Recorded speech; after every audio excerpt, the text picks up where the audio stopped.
Assalamualaikum warahmatullahi wabarakatuh. Good morning, the Honorable Mr. Imran Rashidi, MTH MED, as bimbingan counseling lecture, and all friends that I love. Here, we from Group 4 will discuss about implementation of guidance and counseling in Indonesia. Our group consists of two people, myself, Nahdliana Aisyatul Ashiroh, and my friend Siti Kanitatun. We take the main reference from this book entitled Bimbingan dan Konseling di Sekolah dan Madrasah Berbasis Integrasi. Here, there are 5 points that we will discuss. There is guidance and counseling service in school and Islamic school, types of guidance and counseling service in school and Islamic school, supporting activities for guidance and counseling service in school and Islamic school, and the last, evaluation of the guidance and counseling program in school and Islamic school. Point A. Guidance and counseling. Guidance is a process that helps a person in making important choices which influences his life. Counseling is the application of principles of mental health by psychological development in humans through cognitive, effective behavior or systematic intervention and strategies that promote welfare, personal growth, or career development as well as pathology. Di poin yang pertama, yang A, bimbingan dan konseling. Jadi, esensi bimbingan dan konseling itu terletak pada proses memfasilitasi perkembangan individu di dalam lingkungannya, yang mana perkembangan itu terjadi melalui interaksi secara sehat antara individu dengan lingkungannya. Dan oleh sebab itu, upaya bimbingan dan konseling tertuju pada upaya membangun lingkungan perkembangan manusia. Nah, dari definisi tersebut dapat dikatakan bahwa bimbingan dan konseling dalam dunia pendidikan adalah upaya bimbingan yang tidak selamanya harus diikuti dengan konseling, tetapi pada saat layanan konseling dilakukan harus ada dalam perspektif bimbingan sebagai upaya pedagogis, sebagai ilmu atau seni untuk anak-anak yang proses pembelajarannya terpusat pada pengajar.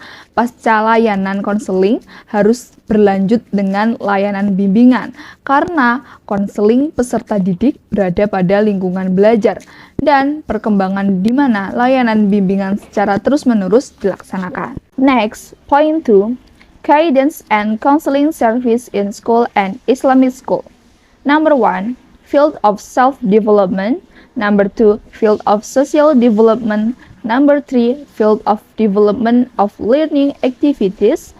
Number 4, field of career development. Number 5, development of family life. And number 6, development of religion life. Nah, yang pertama adalah bidang pengembangan diri. Pengembangan diri siswa itu melalui pelayanan bimbingan dan konseling di sekolah dan madrasah dapat diwujudkan melalui layanan bimbingan pribadi. Bimbingan pribadi adalah jenis bimbingan yang membantu peserta didik dalam menghadapi dan memecahkan masalah-masalah pribadinya.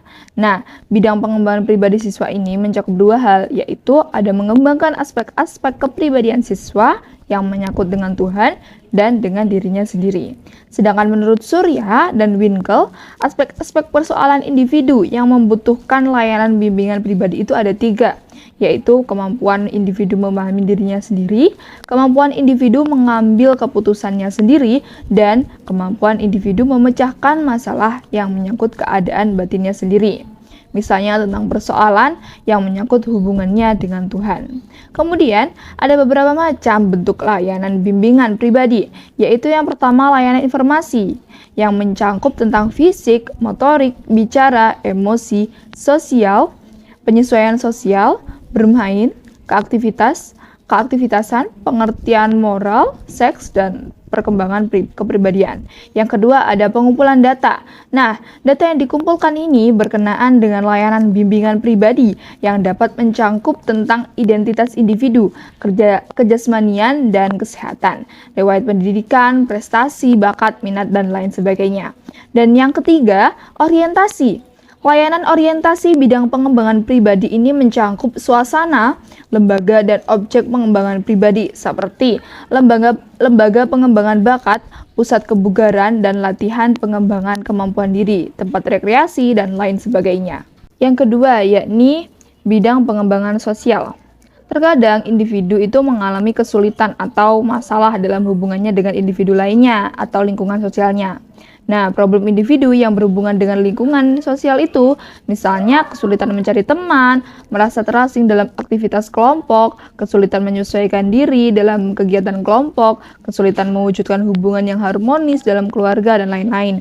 Nah, dari selain problem-problem itu, aspek sosial yang memerlukan layanan bimbingan sosial itu adalah kemampuan individu melakukan sosial dengan lingkungannya, kemampuan individu melakukan adaptasi, dan kemampuan individu melakukan hubungan sosial dengan lingkungannya, baik dari lingkungan keluarga, sekolah, dan masyarakat. Kemudian ada beberapa macam bentuk layanan bimbingan sosial yang bisa diberikan kepada para siswa di sekolah atau madrasah. Nah, bentuk-bentuk layanan tersebut itu yang pertama, layanan informasi yang mencangkup informasi tentang keadaan masyarakat saat ini dan informasi tentang cara-cara bergaul. Dan yang kedua, orientasi. Layanan orientasi untuk bidang pengembangan hubungan sosial ini adalah suasana, lembaga, dan objek-objek pengembangan sosial seperti berbagai suasana hubungan sosial antar individu dalam keluarga, organisasi, atau lembaga tertentu. Yang ketiga, ada bidang pengembangan kegiatan belajar.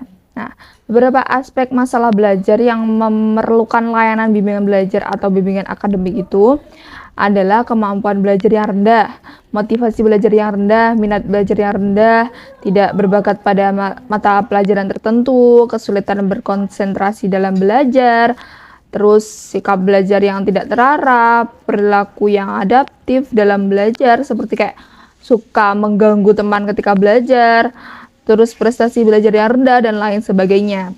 Nah, kemudian cara yang lebih tepat atau bentuk bimbingan belajar kepada para siswa adalah dengan menyesuaikan masalah belajar yang terjadi yang dihadapi oleh siswa itu. Nah, dengan melihat spesifikasi masalah yang dihadapi oleh siswa, guru pembimbing dapat merumuskan program layanan bimbingan belajar kepada para siswanya. Beberapa bentuk layanan bimbingan belajar yang bisa diberikan kepada para siswa di sekolah dan madrasah adalah yang pertama, orientasi kepada para siswa tentang tujuan institusional, isi kurikulum pembelajaran, struktur organisasi sekolah, cara-cara belajar yang tepat, penyesuaian diri dengan corak pendidikan di sekolah atau madrasah. Yang kedua, ada dengan penyadaran kembali secara berkala tentang cara belajar yang tepat selama mengikuti pelajaran di sekolah dan madrasah maupun di rumah, baik itu secara individual maupun kelompok. Yang ketiga, dengan bantuan dalam memilih jurusan atau program studi yang sesuai. Nah, memilih kegiatan-kegiatan non-akademik yang menunjang usaha belajar dan memilih program studi lanjutan untuk tingkat pendidikan yang lebih tinggi. Yang keempat, ada pengumpulan data siswa yang berkenaan dengan kemampuan intelektual, bakat khusus, arah minat, cita-cita hidup, dan program-program studi atau jurusan tertentu, dan lain sebagainya. Yang kelima, ada bantuan dalam mengatasi kesulitan-kesulitan belajar di rumah. Kurang siap menghadapi ujian, kurang mampu menyusun dan mentaati jadwal belajar, dapat berkonsentrasi, kurang menguasai cara belajar yang tepat di berbagai mata pelajaran, dan lain sebagainya. Dan yang keenam, ada bantuan dalam hal membentuk kelompok-kelompok belajar dan mengatur kegiatan-kegiatan belajar kelompok agar berjalan secara efektif dan efisien. Yang keempat, ada bidang pengembangan karir. Nah, karir-karir tertentu berkaitan erat dengan latar belakang pendidikan. Oleh sebab itu, bimbingan karir di sekolah dan madrasah harus sudah dikembangkan. Namun, pengembangan bimbingan karir di sekolah dan madrasah itu tentu harus disesuaikan dengan tingkatan lembaga pendidikannya. Artinya, layanan bimbingan karir di SD atau MI tentu tidak sama dengan yang ada di SMP MTS. Begitu juga yang di SMA dan MA. Nah, dalam masyarakat modern seperti sekarang, dikenal banyak variasi dan ragam jenis karir. Realitasnya, menurut kemampuan masing-masing membuat pilihan karir-karir tertentu yang sesuai dengan tingkat pendidikan, kemampuan, dan karakteristik kepribadian yang bersangkutan. Sedangkan beberapa aspek masalah karir yang membutuhkan pelayanan bimbingan karir di sekolah dan madrasah adalah pemahaman terhadap dunia kerja, perencanaan, dan pemilihan karir atau jabatan tertentu, penyediaan berbagai program studi yang berorientasi karir, nilai-nilai kehidupan yang berkenaan dengan karir, cita-cita masa depan, dan lain sebagainya. Kemudian beberapa jenis layanan bimbingan karir yang bisa diberikan kepada siswa di sekolah dan madrasah itu antara lain yang pertama, layanan informasi tentang diri sendiri, yaitu yang mencakup kemampuan intelektual, bakat khusus di bidang akademik, minat-minat umum dan khusus, hasil belajar dalam berbagai bidang studi, sifat-sifat kepribadian yang ada relevansinya dengan karir, dan lain sebagainya. Yang kedua, layanan informasi tentang lingkungan hidup yang relevan bagi perencanaan karir, yang mencakup informasi pendidikan, informasi jabatan, atau informasi karir, dan lain-lain. Yang ketiga, layanan penempatan, yakni usaha-usaha membantu siswa merencanakan masa depannya selama masih di bangku sekolah atau madrasah dan sesudah tamat, dalam mengambil program studi tertentu sebagai studi lanjutan atau langsung bekerja. Tujuan dari layanan ini adalah agar siswa menempatkan diri dalam program studi akademik dan lingkup kegiatan non-akademik yang menunjang perkembangannya dan semakin merealisasikan rencana masa depannya. Dan yang keempat, orientasi. Layanan orientasi untuk bidang pengembangan karir itu mencakup suasana, lembaga, dan objek karir seperti kantor, bengkel, pabrik, dan lain sebagainya. Yang kelima, bidang pengembangan kehidupan berkeluarga. Aspek-aspek kehidupan berkeluarga yang membutuhkan layanan bimbingan dan 70 konseling antara lainnya ada pemahaman tentang fungsi-fungsi, peranan dan tanggung jawab keluarga, pemahaman tentang kesehatan reproduksi pada manusia, perilaku seksual yang benar, pernikahan, perceraian, talak dan rujuk, kelahiran, hubungan antara anggota keluarga, dan lain sebagainya. Nah, kemudian aspek-aspek kehidupan berkeluarga yang membutuhkan layanan bimbingan dan konseling bisa dimasukkan ke dalam kelompok masalah yang berkenaan dengan orang lain atau masalah sosial, karena keluarga merupakan lembaga sosial namun dengan lingkup lebih kecil. Keluarga merupakan lingkungan sosial pertama bagi individu atau seorang siswa. Nah, layanan bimbingan dan konseling berkenaan dengan kehidupan berkeluarga bisa diberikan kepada siswa di sekolah dan madrasah dalam bentuk pertama, layanan data. Data yang dikumpulkan dari siswa berkenaan dengan layanan bimbingan, pengembangan kehidupan berkeluarga, misalnya data tentang kesehatan siswa, status siswa dalam keluarga, data tentang orang tua, dan lain-lain. Kedua, layanan informasi.